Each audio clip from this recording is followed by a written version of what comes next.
salí a la hora de la comida, 33 grados. Yo no sé, estamos en la playa o en el desierto, pero te derrite andar en la calle. Steph, ¿cómo estás? Pues aquí también padeciendo el calorcito. Sí me gusta el calor. Soy Sí, tú eres team calor. pero como que está tremendo. Está insoportable. No manches. Está, o sea, es de que estás en el coche y sudas hasta los calcetines. No, deja. Es que aunque estés en un lugar con sombra, el calor es bastante. O sea, está muy fuerte. O sea, ni siquiera con sombra te resguarda tantito el calor. Afortunadamente está haciendo aire o está corriendo aire, entonces como que refresca un poco, y si estás a la sombra medio se siente aire. Es que como que también ya hacen falta las lluvias, ¿no? Para estas fechas ya teníamos bastante lluvia anteriormente. Oye, pero la granizada que cayó ayer en Ciudad de México, tremenda. Sí, claro. Aquí puros truenos, pero nada. No. Bueno, no, algunas zonas de la ciudad, por ejemplo, aquí en San Francisco, zona centro, y ¿Llovió? también en Angelópolis, llovió. Pero de ahí en fuera, no. Pero leve, ¿no? O sea, nada Sí. que ver con la granizada de Ciudad de México. Aparte, como que han estado los días que se nublan, que hay truenos, que hay truenos, viento, entonces parece que va a llover, pero no. No. Se fue a la Ciudad de México. Sí, claro. Se lo llevó el viento para allá. Y va a seguir igual. Ya anunciaron que el clima, inclusive va a haber caída de aguanieve en algunas ciudades y estados. Así como que está. O sea, ¿va a ser frío en las noches? Sí. Es que se está congelando el planeta. Nadie nos cree. Todo el mundo cree en el cambio climático, pero no escuchan a los científicos, que les damos la razón. Ok. Bueno, ya es un tema que hemos hablado muchísimo, que les he explicado, pero si quieren seguir creyendo en el cambio climático, pues adelante. Oye, te sentí muy molesta en la semana con la apertura del Estadio Cuauhtémoc. Es que la verdad creo que sí es bastante incoherente lo que está haciendo en el gobierno a través de aperturar establecimientos con ciertas restricciones que la verdad son un poco pues difíciles de cumplir. Ajá. Pues mejor que no las aperture, ¿no? Pero al contrario, está aperturando lugares donde hay oportunidad de que se vuelva más masivo, y las está aperturando a lo mejor no tan estrictamente como apertura otro tipo de negocios. Entonces, pues sí, es difícil lo que está pasando. Todavía, obviamente esta semana, el día martes, ya salió una nueva... ¿cómo se llama? Día lunes. El día lunes salió un nuevo decreto, las modificaciones exacto, al decreto. Exacto. Donde pues ya prácticamente quitan el lunes, que era el día en el que los negocios... Día solidario. Exacto, no se solidarizaban para que no estuvieran abiertos y pues no les pegara tanto. Correcto. Y se aumentó la capacidad de la que pueden dejar tener personas, ¿no? Dentro de los comercios aumentó al 50%, y el horario también se extendió hasta las 22 horas, y bueno, ya se aperturó mucho más, ¿no? Pero a pesar de esto, pues todavía sigue pidiendo para los salones sociales, que prácticamente se manejan como los restaurantes. La única diferencia es la pista de baile, pero puedes vivir sin pista de baile. Bueno, sí, no, lo que pasa es que vas a un restaurante y a lo mejor comes con 1, 2, 3 personas. Pero si vas a un evento social, platicas con las 100 personas que van, porque normalmente conoces a todos. Bueno, pero ahí está el límite de aforo, ¿no? Que es normalmente te llevas el 50%. mal con la familia. Claro, y a lo mejor puedes poner, de hecho se pedía que pusieras tus mesas a la distancia de vida, que si por ejemplo la mesa es de 10 personas, tú lo cambiabas a 7 u 8 para que hubiera distanciamiento entre las mismas personas que están en la misma mesa. pero pues todavía sigue pidiendo que para establecimientos comerciales como salones de fiestas y casinos se deberán realizar pruebas de hisopado y registrarse en una bitácora. Y por ejemplo, pues se aperturó el estadio, inclusive ya con venta de bebidas alcohólicas, y no exigen el hisopado. Sí hubo pruebas de hisopado. Sí hubo, pero Sí. no las exigen. Sí hubo y sí se exigió por Protección Civil. Incluso la periodista de Canal 13 de Puebla que resultó que la agredió de Pumas, estaba dando esa noticia y traía ella su resultado del hisopado que le hicieron. O sea, sí hubo. Lo que sí estoy de acuerdo es contigo en que en la venta de bebidas alcohólicas, en que la gente no respeta estas medidas, porque si veíamos la tribuna, había gente que sí estaba guardando la distancia, pero había muchas personas que no, seamos honestos. Se suspende la venta de bebidas alcohólicas ya en todo cada fin de semana, o sea, ya puede haber. Sí, ya de lunes a domingo. Exacto. Hay venta de bebidas Exacto. alcohólicas. Lo cual mucha gente lo agradece, mucha gente no. que yo no entiendo, porque en todas las colonias decían, ay, mi vecina vende.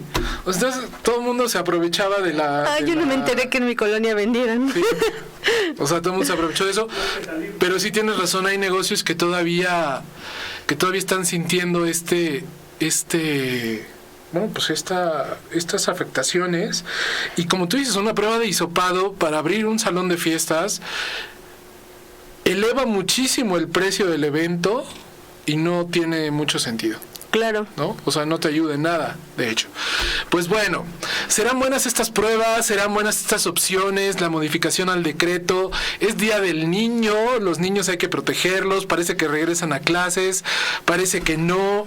La violencia en los estadios estuvo a tope en el Puebla Pumas, en el Tigres Monterrey, en el San Luis, en el Clásico Tapatío, en todo. Y por ahí se dice que es...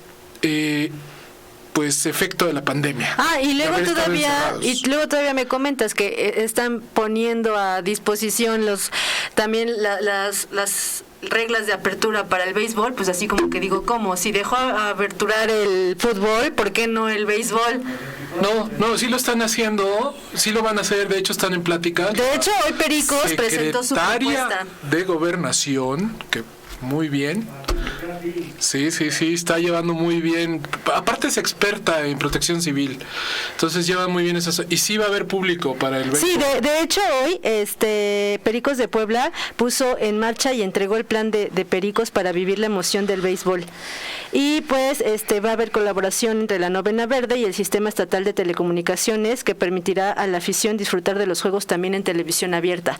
Entonces, afortunadamente, exacto, a lo mejor la apertura también se hace a un porcentaje, no sabemos si es el 50 o el 20, pero pues si no tienes la oportunidad de ir o no alcanzaste boleto, pues lo puedes ver en TV abierta. Además, yo creo que es mi percepción o mi punto de vista, la gente que va al béisbol no es tan violenta como no es violenta como la gente que va al fútbol. Sí, la verdad, no lo creen, los del fútbol no lo creen. Es muy rara vez que ves una pelea en un estadio de béisbol. Tiene que ser a lo mejor un partido Tigres-Diablos.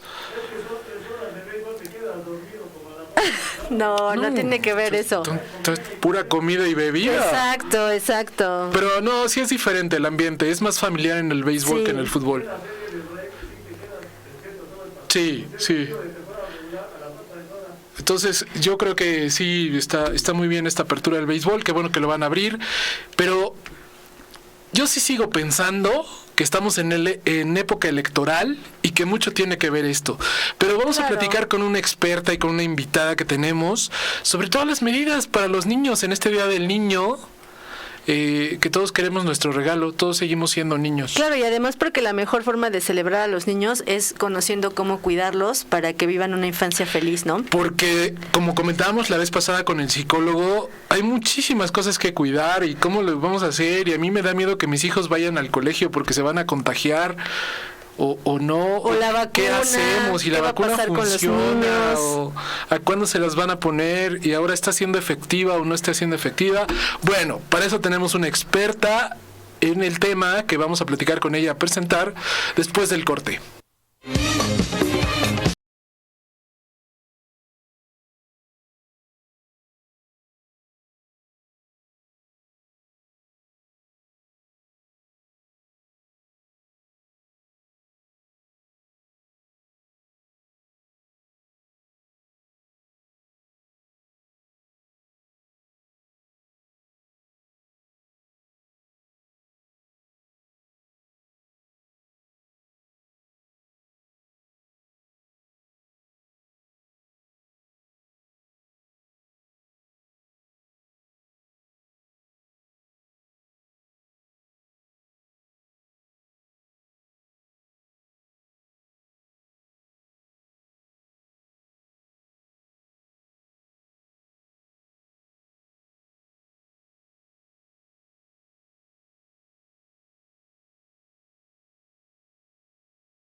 Hola a todos, ya estamos de regreso aquí en Enredados y como le estábamos platicando antes del corte, tenemos una invitada muy especial el día de hoy porque mañana se celebra el Día del Niño y creemos que la mejor manera de celebrar a todos los pequeños de casa pues es cuidándolos.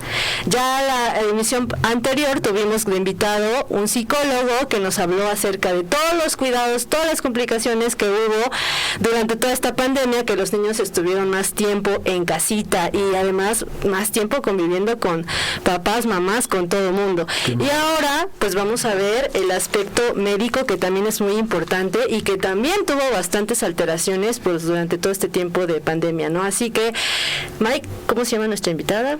Se llama la doctora Daniela. ¿Cómo estás? Bienvenida. Hola, ¿qué tal? Muchas gracias por la invitación.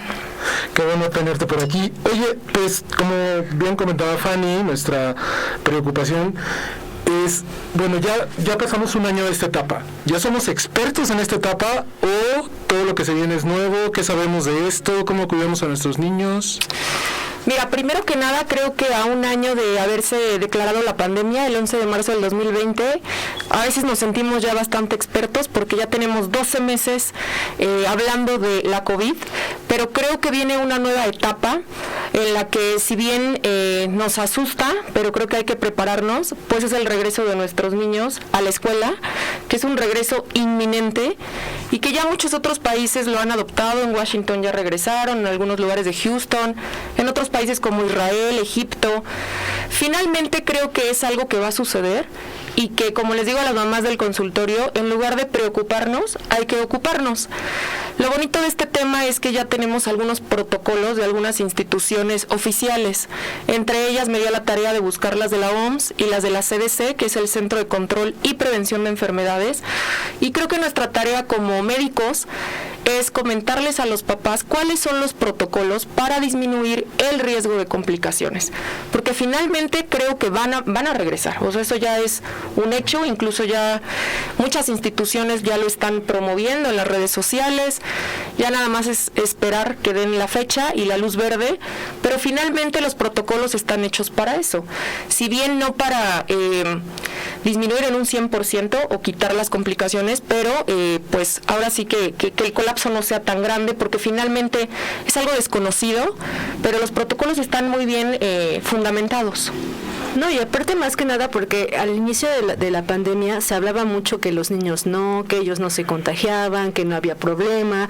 A mediados ya empezábamos a ver que en España, que en otros países estaba habiendo muchos casos en niños. Entonces, ¿cómo es que pasó todo esto y qué realmente es lo que va a pasar y lo que está pasando con los niños? Sí, Fanny, mira, al inicio de la pandemia, como tú lo comentas, sabíamos poco acerca de las complicaciones en los niños y esto era porque debido a que somos un país número 1 de diabetes e hipertensión, nuestros niños eran un grupo muy etario en el cual pues si no bien el 95% no entra en esa categoría, pero tenemos también grupos de riesgo en niños y que conforme pasaron los meses y esas semanas, los pediatras empezamos a encontrar complicaciones y algunos signos y síntomas que no presentaban los adultos. Y si bien es de sabios cambiar de opinión, incluso algunas instituciones declararon primero que en los niños no era grave y finalmente se supo que el 16% de la población pediátrica, menores de 1 año y sobre todo grupos de riesgo como niños con obesidad, niños con algún tipo de quimioterapia o enfermedades sistémicas, pues encontraron una mortalidad muy alta. Incluso los signos y síntomas que al inicio presentaban los adultos, pues no eran los mismos en los niños. Pero esto pues se fue dando, ¿no? A lo largo de la consulta, de todos los consensos, de las instituciones, de los consejos, también de las escuelas pediátricas. Finalmente encontramos incluso algunos datos de enfermedad muy parecida al Kawasaki, que es un síndrome, una enfermedad multisistémica donde incluso manchas en la piel aparecían. Los niños presentaban más datos gastrointestinales que algunos que presentaban los adultos. Los niños a veces no presentaban rinorrea, que es este moquito constante, porque finalmente en el niño pues a veces siempre tenemos moco, ¿no? Sí. Y pues cuando nos empezamos a dar cuenta que los niños sí podían tener complicaciones, también nos dimos cuenta que eran un gran vector y que los niños eran los que probablemente también contagiaban a la población mayor, los mayores de 60 años, porque la población mayor a veces son los que cuidan a los niños. Entonces, cuando se retiran las estancias infantiles y las guarderías, hay un pico de incidencia, que son el número de casos nuevos, en los adultos mayores mayor. Entonces, ¿por qué fue esto? Pues porque, claro, las mamás que ocupamos las guarderías y no las cierran, pues tenemos que seguir trabajando porque no estamos en el grupo de riesgo. Pues, ¿qué hicimos? Subimos a nuestros niños a la camioneta, al auto, y bueno, los llevamos con los abuelos, ¿no? Entonces, creo que hubo muchas situaciones en las cuales no dimensionamos las medidas y sobre todo no nos dimos cuenta que los niños, aunque a veces no complicaban, pero sí contagiaban. Entonces, creo que los protocolos que ahora ya están bien instituidos hablan de medidas higiénicas y lo mismo que hemos repetido. Se habló mucho de que si lo hicimos bien o lo hicimos mal, pero creo que siempre se puede mejorar. Finalmente, los niños van a regresar a clases sin estar vacunados, o sea, esa es la realidad. Claro. Ya hay algunos protocolos de experimentación o de casos y controles, donde primero empezaron con los mayores de 16 años, y ahorita ya hay muchos protocolos donde ya incluyen de 12 años en adelante, pero todavía el grupo menor de 12 años no está incluido en la vacunación. Finalmente se cree que haciendo como una visión panorámica, nuestros niños van a estar vacunados hasta el año 2022. Entonces, pues todavía nos quedan 12 meses en los cuales ellos van a regresar a clases y finalmente van a estar sin estar vacunados. Y muchos de ellos van a regresar a sus casas y nuestros abuelitos siguen en esas casas y nuestros adultos mayores continúan pues cuidándolos. Entonces, finalmente creo que hay una parte buena, que es la población mayor, que ya alcanzó pues un porcentaje un poco más alto, el 50% de vacunación, pero finalmente nuestros niños no van a regresar vacunados. Entonces es bien importante ahorita explicarle a las mamás cuáles son las medidas que hay que tomar, que finalmente los van a inscribir y van a regresar, y es algo que está a la vuelta de la esquina. Muchas tomarán la decisión de no hacerlo, pero los niños también se quedarán en casa. Entonces el riesgo continúa si tenemos adultos mayores en casa, ojalá que ya estén vacunados. Entonces los protocolos son muy claros, hay muchos cambios acerca del adulto y del niño, y creo que los más específicos son los de CDC, donde comenta que el niño debe de utilizar una mascarilla de tela. Recordemos que los mayores de 2 años son los que deben de utilizarla. Si hay la posibilidad de comprar un tricapa o un KN95 del tamaño del menor, se debe hacer. Los niños son muy de ejemplos. Entonces, ¿quién nos está tocando la mascarilla todo el tiempo? Incluso los profesionales de salud. A veces queremos platicar y nos quitamos la mascarilla mal hecho. En el ejemplo va a estar, yo creo, que el cambio de que no haya más riesgo cuando regresen. Si está bien o está mal que regresen, es una pregunta que yo creo que va a quedar al aire porque tampoco te lo podría decir. Yo también soy mamá. Pero finalmente mi opinión como profesional de salud es apegarnos a un protocolo. En el consultorio lo que hago es imprimir el protocolo y literal leerlo con las mamás, sobre todo las que tienen preescolares y escolares, primaria y tercero de kinder, que ante la SEP es el oficial. Muchas mamás han optado no integrar al de primero y segundo de kinder porque no se considera oficial, pero muchos ya tienen más de 4 años, ¿no? Y van a ingresar a tercero de kinder y a primario, van a regresar a la secundaria y la prepa. Este protocolo de la CDC dice que el grupo más riesgoso es el de la estancia infantil, el menor de 1 año que regresa a la guardería, y el de la prepa.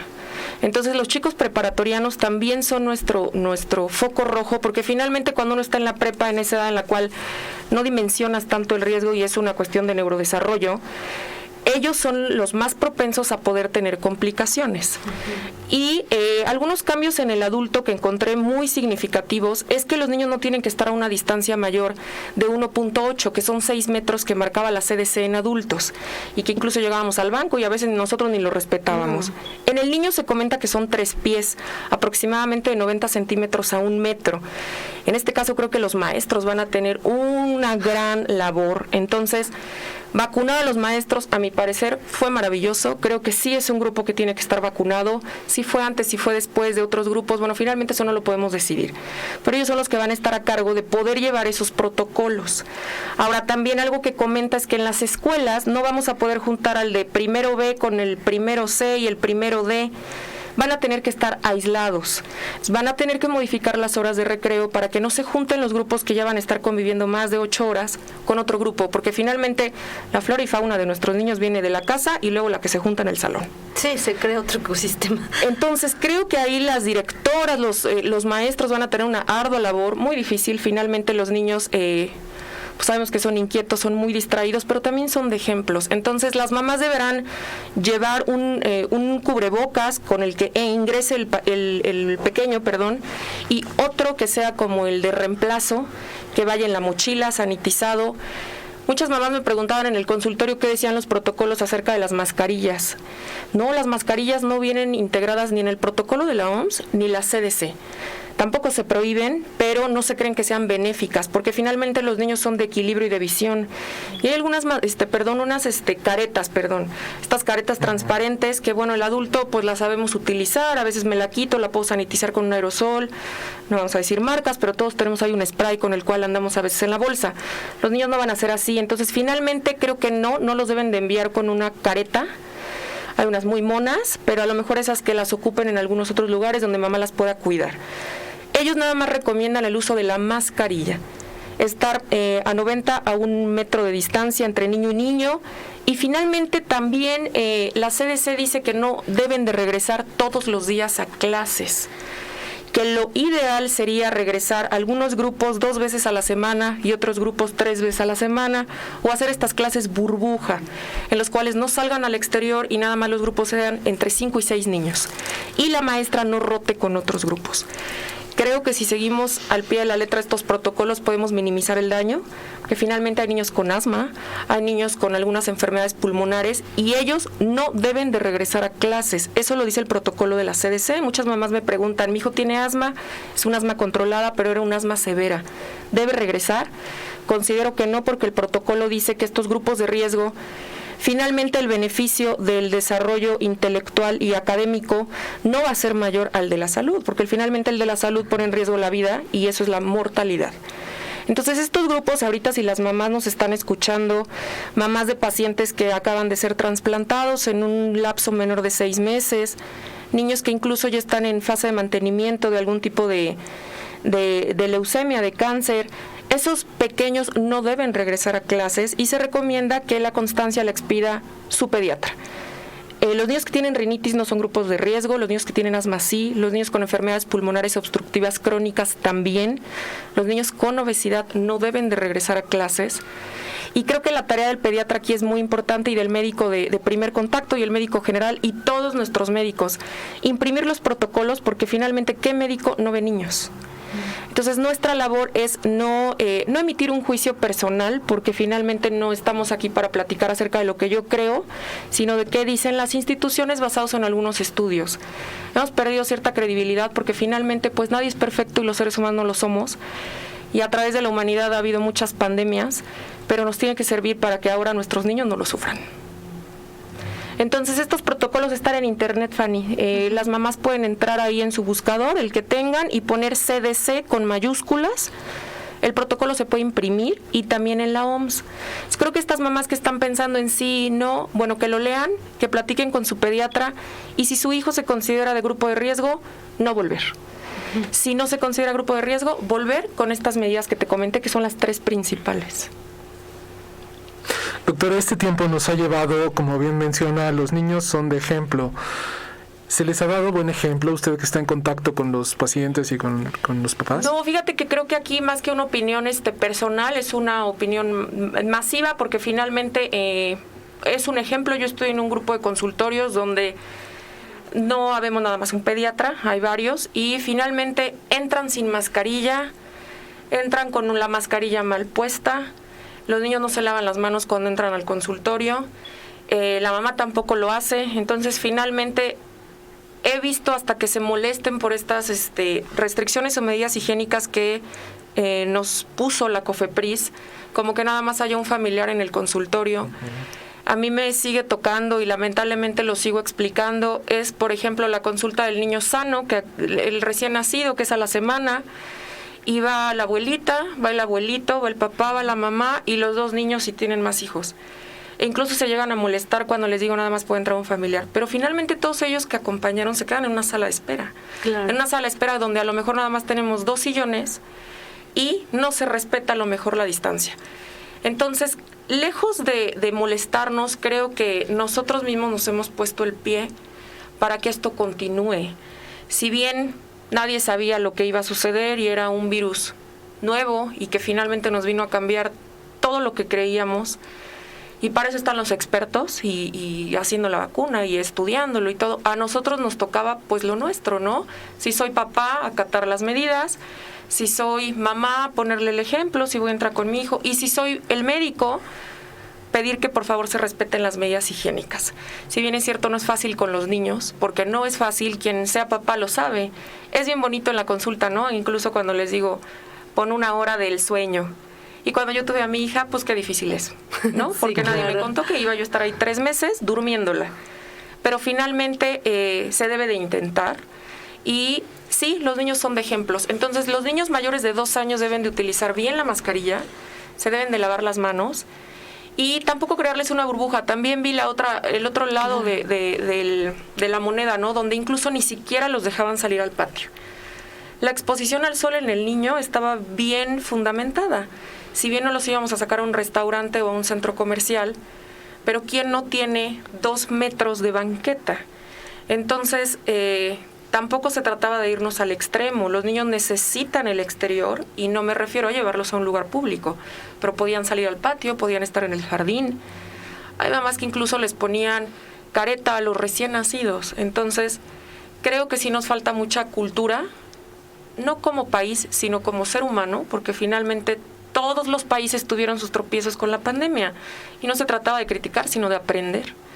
Entonces, muchas mamás se molestaron, por ejemplo, cuando yo les decía en la consulta que si era recién nacido le quitara la careta, ¿no? Porque pues la vía aérea era muy pequeña y se podían asfixiar. Entonces, creo que para eso están hechos los protocolos y sí, creo que no pusimos un gran ejemplo a nuestros niños, pero es el momento, nunca es tarde, van a regresar a clases y entonces tenemos todavía 3 o 4 semanas para sentarlos y si mi hijo es de preparatoria, decirle vas a volver. Pero aquí, pues obviamente vamos a cuidarnos todos. Vas a llevar un cubrebocas, no te lo vas a retirar.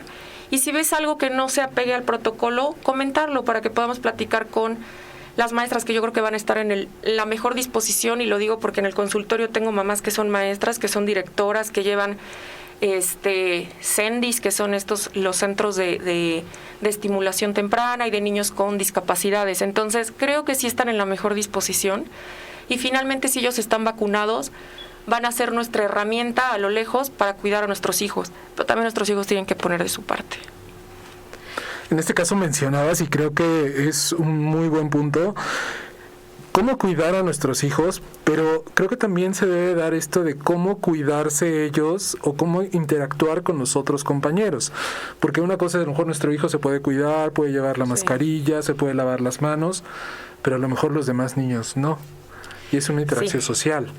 Sí, creo que aquí vamos a chocar un poco con otras maneras de pensar, porque finalmente, por ejemplo, un chico de secundaria, que a lo mejor, como lo mencionan ustedes, él va a llevar su cubrebocas, el cubrebocas es nuevo, se va a cambiar cada 72 horas, él se lava sus manos, incluso a lo mejor puede llevar su jabón para no contaminar el que está en el salón. Pero si a lo mejor el compañero no lleva ni siquiera cubrebocas, pues finalmente tampoco se trata de hacer enemistad. Creo que aquí lo correcto sería que quien esté como adulto, y regreso a lo mismo, la maestra que esté a cargo, creo que tendrá que tomar muchas medidas, porque finalmente ese chico no está llevando las medidas higiénicas necesarias y no nada más va a poner en riesgo al otro compañero que va a estar sentado a 90 centímetros, sino que el otro compañero va a regresar a su casa, a lo mejor con un abuelito de 90 años que no lo llevaron a vacunar, porque consideraron que a los 90 años pues ya no era como candidato, ¿no? Porque también existe esa mentalidad. Entonces, sí creo que las maestras van a tener que poner mucho de su parte y, bueno, pues finalmente nosotros como pediatras, si tenemos la oportunidad en las redes sociales, de manera personal en el WhatsApp, una llamada a nuestros pacientes no nos quita nada, porque si cuido a mi paciente, pues finalmente voy a cuidar al resto de la población. Entonces, bueno, pues con un granito de arena creo que sí se puede hacer la diferencia. muchos me preguntan incluso en la consulta, ¿no? ¿Usted va a mandar a su hija a la escuela? Te lo quiero comentar, sí, porque finalmente mi hija entra a un año en el que tiene que volver. Y pues como todo, también soy población abierta y finalmente también tengo que tomar esas medidas. Pero, por ejemplo, yo me tomé a la libertad de hablar, por ejemplo, con la directora del lugar a donde va mi pequeña, y sé que recibirá 1000 llamadas, y le dije, cuando tú puedas, compárteme el protocolo del lugar donde va a estar mi pequeña y dime cuántas horas va a estar. Y pues lo comentamos, ¿no? Sabes que leí el protocolo de la CDC, a lo mejor esto es diferente, ¿qué te parece si modificamos esto? Finalmente yo no soy la directora, pero puedo dar un consejo como profesional de la salud. Entonces creo que sí es bien importante que ahorita los papás, en lugar de estar todos bien aterrados, porque de verdad, o sea, están bien espantados. Sí. Y muchos no quieren que vuelvan sus hijos, y será muy respetable la opinión, pero el que sí vuelva, que la mamá lea el protocolo de la CDC y de la OMS. Están en internet, entonces no nos quita mucho, son 2 páginas. Y si algo no se lleva a cabo así, bueno, pues finalmente sí puedo retirar a mi pequeño de esa institución y buscar una que a lo mejor se apegue más, porque quiero cuidar a mi familia. Claro. También has tocado el tema del miedo a volver a clases, ¿no? Pero ¿qué complicaciones médicas les trajo a los niños salir de las aulas y quedarse en sus casas? ¿Y qué complicaciones médicas podría traer que regresen a clase, además del COVID? Sí, mira, finalmente no todo es la COVID, porque yo seguí dando consulta de manera regular, y creo que un gran error que hicimos los profesionales de la salud, y no por criticar a mi gremio, pero finalmente no todo fue COVID. Entonces, en el consultorio se siguió viendo roceola, yo seguí viendo diarreas por rotavirus, seguí viendo dermatitis por contacto. En esta época de intensificación de alergias, todos los niños con rinitis, con algunas exacerbaciones, y llegaban bien espantadas al consultorio de las mamás, tiene COVID, ¿no? Entonces, pues no todo es COVID, y como lo dices, Fanny, el regreso a clases sí puede desatar brotes, porque finalmente voy a volver a poner en contacto a mi pequeño de 6 años con otro niño de 6 años que lleva 1 año sin verse. Y es como cuando un niño entra al kinder por primera vez, está en contacto con nuevos bichos. La recomendación que más hicimos los pediatras fue que en este tiempo que estaban en casa, actualizaran el esquema de vacunación. Niños que les faltó la triple viral, sarampión, rubiola y parotiditis. Niños que les faltó la de influenza, y que incluso yo hoy vi 4 cartillas sin vacuna de influenza. Entonces, no todo es COVID, y finalmente los brotes se pueden presentar como en cualquier época del año. Pero creo que la alimentación también fue parte fundamental. No hay nada mágico, ¿no? En ningún protocolo dice que el pediatra tenía que dar vitaminas en época de pandemia. En ningún protocolo dice que si se daba vitamina D, no le iba a dar COVID al niño. Entonces nos quedamos muy cortos en ese aspecto, y yo creo que nada más la alimentación y actualizar el esquema de vacunación. Estamos hablando de los niños sanos. Pero ¿qué complicaciones tuvo a nivel médico? Muchos. Por ejemplo, yo vi muchas exacerbaciones de enfermedades mentales en niños, porque los niños que a lo mejor estaban diagnosticados con algún trastorno de la personalidad, como un tipo Asperger o autismo, finalmente si iban a clases presenciales o a sus grupos de estimulación, mejoraban. Entonces estos chicos que se quedaron en casa y que regresaron al consultorio a lo mejor a su visita normal o por alguna infección viral que no era COVID, más aislados, con más crisis, los papás también muy espantados. Finalmente el entorno modificó mucho la ansiedad en los niños con trastorno de hiperactividad. Creo que lo vi más en los niños con diagnósticos neurológicos. Y algunos otros que no estaban diagnosticados se exacerbaron las crisis y fueron diagnosticados en pandemia. Claro. Entonces los niños también atravesaron con insomnio. Hubo muchos trastornos del sueño porque las rutinas se perdieron. Uh-huh. Yo lo que les decía a los papás en el consultorio es que no perdieran las rutinas. Y lo digo porque tengo una chiquilla de 4 años que venía durmiéndose todos los días a las 8:30 o 9 de la noche, y de repente, viva la pandemia, porque entonces convivo con mis primas toda la semana, y entonces todas nos dormimos a la 1 de la mañana. Claro. Y quien siguió trabajando se sigue levantando a las 6 de la mañana, y tu hijo está dormido hasta las 10 de la mañana. Y si lo tenías que conectar, pues ya no lo conectaste porque se levantó a las 11 de la mañana. Y entonces a las 11 de la mañana bajaban al refri y pues a las 11 de la mañana me tocaba el recreo, a lo mejor en mi escuela, ¿no? Yo ya tengo un chorro de hambre y se me juntó con el desayuno que no tomé y era el principal alimento. Las mamás creo que sí tuvimos mucho la culpa en ese aspecto, porque al principio, como no sabíamos cuándo iba a terminar, pues nos parecían vacaciones. Claro. Y después de 12 meses, pues ya no nos parecen vacaciones, porque mi hijo ya subió 5 kilos.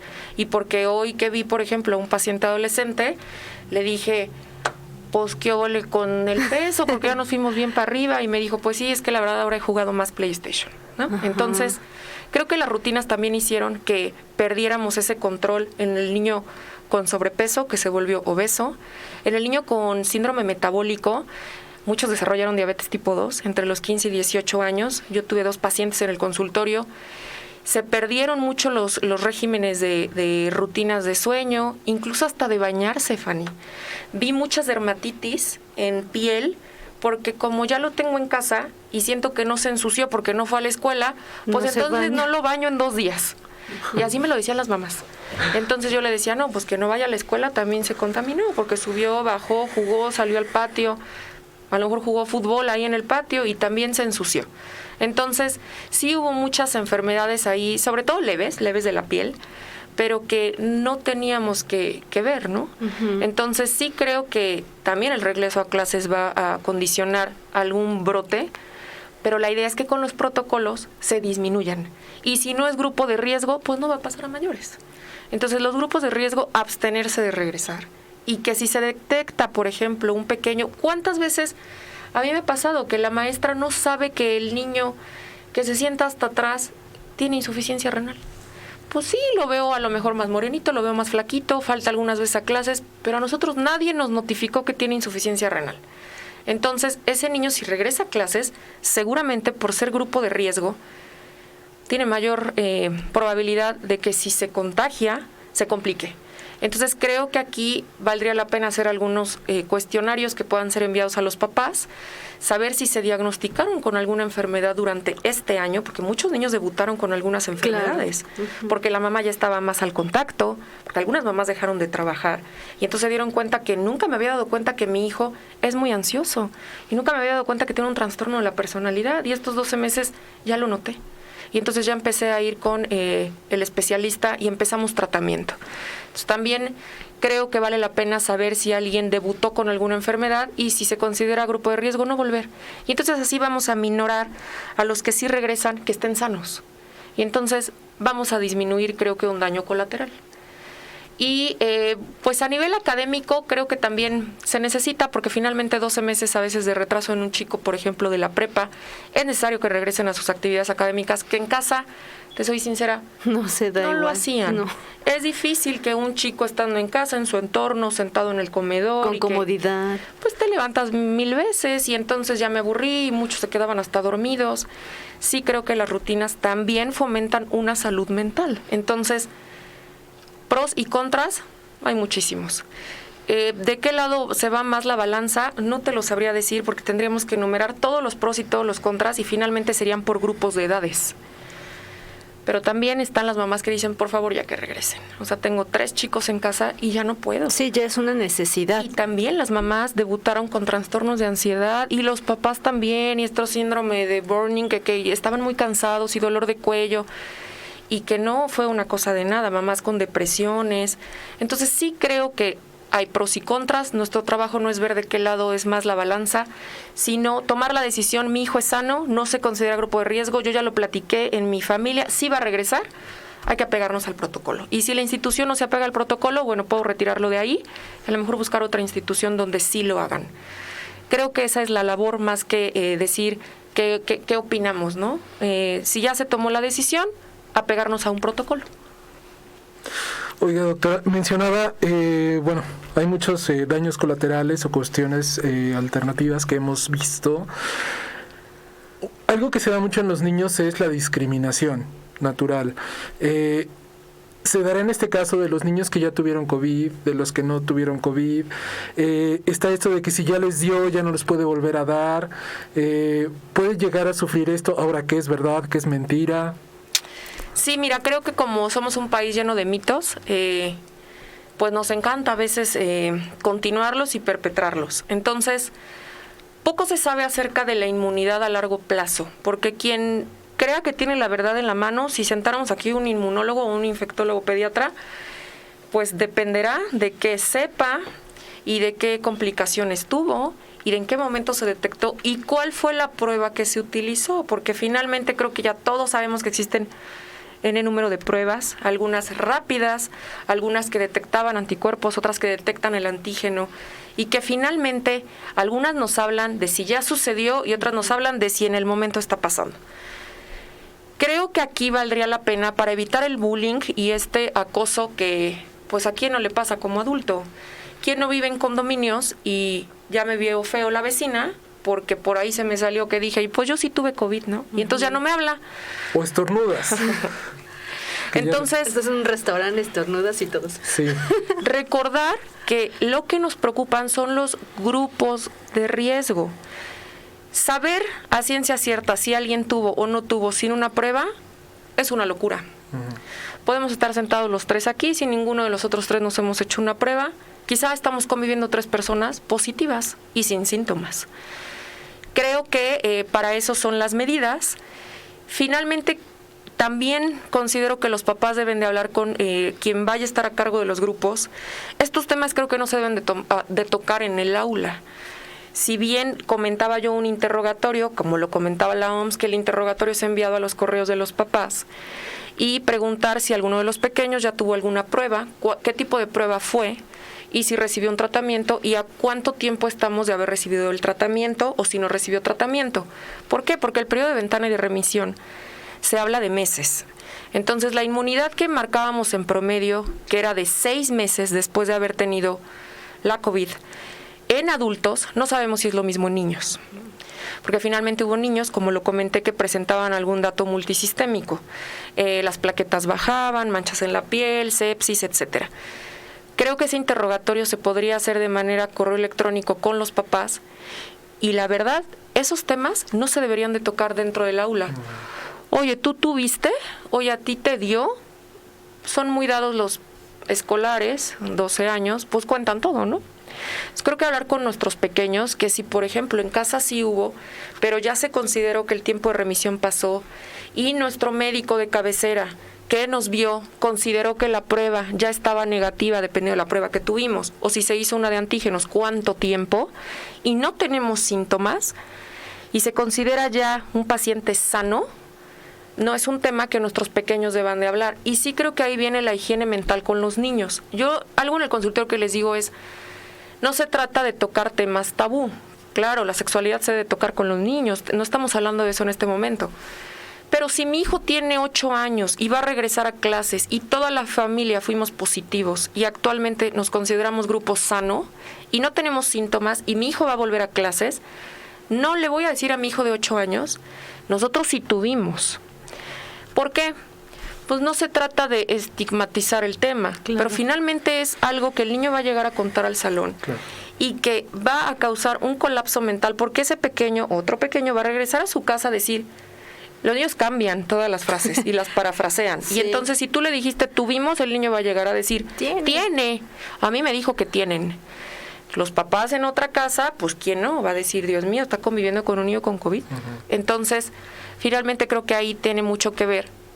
Lo regreso a la directora, la persona que está a cargo de la institución, el director, para poder hacer un interrogatorio y poder detectar si alguien fue positivo, a lo mejor hace una semana, y el papá me responde que efectivamente el niño fue positivo, pero ya pasaron 10 días, ese chico no debe de regresar porque no tiene una prueba a lo mejor de antígenos. Y finalmente, para eso es el pediatra. Si yo como mamá no lo sé, pues entonces voy al pediatra y le pregunto. Recuerda que venimos hace 2 semanas y estuvo positiva, doctora. Yo le quiero preguntar si mi hijo puede volver. Finalmente creo que la decisión no es tanto de los papás en ese aspecto, sino de una opinión profesional del pediatra de cada familia. Entonces, si no lo hay, pues elegir a uno para que pueda revisar a nuestros niños. Muchas mamás están haciendo eso, que están agendando para que me puedan revisar a mi hijo y podamos tomar una decisión certera si debe regresar o no a clases. Y me parece maravilloso. ¿Por qué? Porque finalmente yo voy a revisar a un niño de pies a cabeza, lo voy a medir, lo voy a pesar, le voy a ver la garganta, voy a revisar todos sus ganglios, le voy a palpar estómago, todo, y voy a hacer un interrogatorio con la mamá. y si detecto que no es factible su regreso, le pediré a algunos laboratorios y, ¿por qué no?, cierta prueba. Entonces creo que ahí sí la opinión debe de ser profesional si tenemos la duda. Y sí, no tocar ese tema finalmente con estos pequeños que van a ir a contar todo, porque se puede hacer nuevamente una pandemia dentro del salón, ¿no? Sí, claro. Bueno, pues ya tocaste el punto de qué es necesario para que los niños puedan regresar si es que tenemos dudas. Además de la revisión con el pediatra, ¿crees que sea así totalmente obligatorio que se le tenga que practicar una prueba para regresar o solo bajo la revisión del pediatra? El protocolo de la CDC, Fanny, es bien claro en eso. Dice que la prueba no debe de hacerse si no se considera necesaria por un profesional de la salud. ¿Por qué? Porque muchas mamás, y yo lo veo a diario, ¿qué mamás en un chat no escriben? ¿Quién tiene pruebas rápidas de COVID? Y entonces ya salió la vecina que pone, yo la tengo, ¿no? Córrele, sí, claro. yo te la vendo, yo te la regalo. Y yo lo digo abiertamente, a veces soy muy seria en mi práctica, pero porque finalmente de eso se trata. Me han incluso preguntado, doctor, ¿usted nos puede vender pruebas rápidas de COVID? Y yo les digo, bueno, para poder decir si necesitas o no una prueba, necesitamos hacer un interrogatorio. ¿Tienes síntomas? ¿Alguien de la familia estuvo enfermo? ¿Ha presentado algún signo o síntoma a nivel de piel o gastrointestinal tu pequeño? Porque ellos no presentaron en muchas ocasiones respiratorias, signos respiratorios. Creo que tomar esa decisión sí debe de ser del pediatra. No, en el protocolo dice que no es necesario presentar una prueba negativa para el regreso a clases, porque entonces ahí tendríamos que saber qué prueba. Sí, claro. Claro. Porque a lo mejor al chiquillo le van a hacer una prueba rápida de hisopado y va a salir negativa, pero a lo mejor si le hacemos una de antígenos va a salir positiva porque lo tuvo hace 3 meses y ya hay presencia de antígenos en su sistema inmunológico. Entonces, creo que no se debe de hacer porque el protocolo dice que no, a menos que la institución, por medio de una constancia pediátrica, diga, este paciente sí va a enviar una prueba porque no sabemos, está dudoso o es sospechoso. Entonces, creo que aquí las mamás no deben de correr a pedir pruebas rápidas, deben de ir con su pediatra y decir qué signos y síntomas tiene el pequeño o si la familia está positiva. Y seguramente el pediatra le va a decir, sí, es momento de hacérsela a tu pequeño y él va a elegir cuál, porque eso también me pasó mucho. Quieren hacerle una prueba rápida a un menor de 12 meses. Ay, pobrecito. ¿No? Y entonces yo les digo, un hisopo de casi 15 centímetros que ingresa y lastimar al pequeño, ¿por qué? ¿Cuáles son los signos? ¿Cuáles son los síntomas? Claro. ¿Es grupo de riesgo? ¿La necesitamos? Pues creo que aquí finalmente los protocolos serán para eso, para saber quién sí, quién no y cuál prueba. Porque incluso las pruebas rápidas, pues ya todos lo sabemos, las pruebas rápidas no eran 100% exactas y muchas se hacían en el consultorio. Y finalmente muchas no estaban bien interpretadas, porque ni siquiera la llevé con un pediatra, me la hizo ahí la vecina y la vecina me dijo, fíjate que a mí mi pediatra me dijo y se ponía morada, sí era, ¿no? Y a lo mejor me equivoqué y ahí ni siquiera tenía líneas moradas y había muchas marcas. Entonces creo que la elección debe de ser del profesional de la salud y yo te lo digo así, Fanny, yo muchos pequeños no les mandé pruebas y finalmente a muchos otros sí se las mandé, pero teníamos que ver qué grupo de edad eran y si era grupo de riesgo o no. Entonces, finalmente creo que no, el protocolo dice que no se debe de pedir una prueba a menos que se considere que ese pequeño sea sospechoso o dudoso. Y entonces ahí regreso a lo mismo, creo que valdría la pena hacer un interrogatorio antes de enviar a mi pequeño y que este interrogatorio fuera un cuestionario enviado por la institución hacia los papás y que se contestara con la mayor confidencialidad posible y con la mayor privacidad. Podemos utilizar, por ejemplo, un correo electrónico como lo decían estas instituciones. Otro. Esta semana se han tocado 2 temas y creo que están en las redes con todo lo que se dio. El nuevo decreto del gobernador es que ya se podían abrir estancias infantiles y guarderías. Una o 2 de las preguntas muy recurrentes han sido si las nuevas cepas de la India, de Brasil, de Reino Unido han llegado a Puebla. La respuesta del secretario de Salud fue que no se ha detectado ninguna cepa. Y la otra muy recurrente también es: ¿los niños están naciendo con anticuerpos ya del COVID? Mira, esa es una excelente pregunta. Fue como cuando decíamos si la vacuna era riesgosa o era buena para la embarazada. La embarazada se consideraba un grupo de riesgo muy alto y ahora sabemos que la vacuna es segura en la embarazada, en los ensayos que actualmente están haciendo algunas marcas de vacunas, que no las vamos a mencionar. Estas cepas finalmente Hay muchos extranjeros y ya, los aeropuertos están abiertos y los semáforos han cambiado. Aventurarse a decir que no hay cepas nuevas es como decir, nuevamente lo repito, que los 3 aquí no fuimos positivos o no estamos positivos, ¿no? Entonces, bueno, muy independiente de la opinión del profesional, que finalmente es quien sale y da una emisión de una opinión pública, yo considero que extranjeros hay muchísimos en Puebla y en México. Creer que no hay cepas nuevas, a mí me parece un volado. Si las hay, yo consideraría que sí, pues claro que va a haber cepas nuevas, porque finalmente el virus, como todo virus, muta dentro de la célula. No muta en el aire, no muta en las superficies. Muta dentro de la célula y toma algunas propiedades celulares del huésped. Entonces, un virus necesita un huésped. Y finalmente todos los huéspedes somos diferentes, porque todos los seres humanos somos diferentes y tenemos algunos receptores diferentes. Y unos expresamos receptores de hipertensión y otros de diabetes. Y entonces por eso es que mucha gente decía, pero ¿por qué a fulanito le dio más fuerte, no? ¿Y por qué a él sí le pasó? Y a mi tío de 70 años no le pasó nada. Pues claro, porque ese huésped y el otro son 2 entidades diferentes. Entonces sí considero que va a haber nuevas cepas, como en todos los países. No veo el por qué nosotros estemos exentos. Las fronteras no están cerradas. Entonces, aventurarse a decir no va a haber nuevas cepas, pues yo creo que las va a haber. Y sí hay ahorita algunas investigaciones en los pequeños, que se comenta que la leche materna, por ejemplo, uno de los estudios fue que sí presentaba expresiones de anticuerpos contra la COVID. Y muchos de estos estudios se comentaron que las mamás habían sido positivas durante el embarazo. Entonces, si en la leche materna sí se presentaron anticuerpos, que los bebés que acababan de nacer eran negativos, sí considero que estos bebés, su sistema inmunológico viene capacitado con esos anticuerpos contra COVID.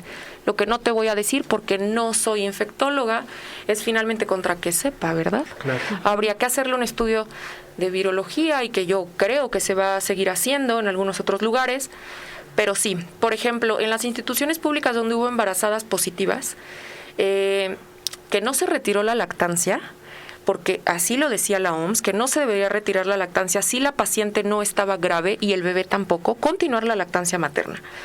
Esa leche materna que fue ingresada para su estudio sí presentaba expresión de anticuerpos contra COVID. Quiere decir que esa mamá posiblemente estuvo infectada. ¿Cuándo? No sabemos en qué trimestre, pero si ya hay expresión de anticuerpos, sí quiere decir que el bebé, al ingresar esa leche materna a su sistema inmunológico, va a colonizar la microbiota intestinal y va a tener expresión de anticuerpos contra COVID. Entonces, muchas mamás hoy en el consultorio que me lo preguntan, ¿debo de quitar la lactancia? No, y les digo, no desteten en este tiempo. ¿Por qué? Porque finalmente si usted ya tuvo COVID y usted ya generó anticuerpos, esos anticuerpos se los está pasando a través de la leche materna. Y esa leche materna va a proteger a su bebé y va a ser parte del sistema inmunológico de su bebé. Están sentando las bases del sistema inmunológico. Hay muchos artículos. Ojalá, yo tengo algunas redes, podemos subir algunos para que los lean las mamás, donde la leche materna sí tiene expresión de anticuerpos contra COVID. Entonces, sí, finalmente los niños sí vienen capacitados, así como super saiyajines, de esas mamás que tuvieron COVID y que no estuvieron graves, o que pues no les fue tan mal, ¿verdad? Entonces, sí es una maravilla el sistema inmunológico y sí creo que están con escudo protector esos pequeños. Muy bien. Bueno, antes de que se nos acabe el tiempo, porque ya estamos cortísimos de tiempo, hace 2 años que te tuvimos también aquí en tu casa Enredados, estábamos platicando de un tema que en ese momento era boom, que era tantas personas que salieron a defender si sí las vacunas, si no las vacunas. Sí. Ahorita estamos viviendo obviamente una pandemia que se está logrando más o menos controlar o mejorar a través también de la aplicación de vacunas. Sí. Obviamente estás en una posición a favor de las vacunas. Sí. Y cuando nos comentas que para probablemente 2022 pueda haber una vacuna aplicable sí. a los pequeños. ¿Qué les puedes decir a las mamás respecto a esto? Mira, como mamá que soy, si mi opinión fuera como madre y no fuera profesional de la salud, seguramente también estaría un poco nublada con todas las opiniones acerca de la vacunación, y te lo digo porque yo también tengo una familia que no son médicos y tengo unos padres que también se meten a las redes sociales y tengo un papá que a lo mejor investiga además en Google, y Google a veces nos los cuenta todo y no nos cuenta mucho. Entonces, elegir la bibliografía es sumamente importante. ¿De dónde lo voy a leer? Y una cosa es, como les digo, escuchar, y otra cosa realmente, oír, y otra cosa realmente escuchar. Hay muchos videos que incluso son de profesionales de la salud, pero que están mal direccionados. Hablar de vacunas nos llevaríamos 25,000 programas y necesitaríamos aquí otro tipo de especialistas. Como pediatra, sí, estoy a favor de las vacunas, soy pro vacunas, porque finalmente las vacunas vinieron a cambiar al mundo y vinieron a darnos una calidad de vida mejor, a quitar estas enfermedades con alta mortalidad.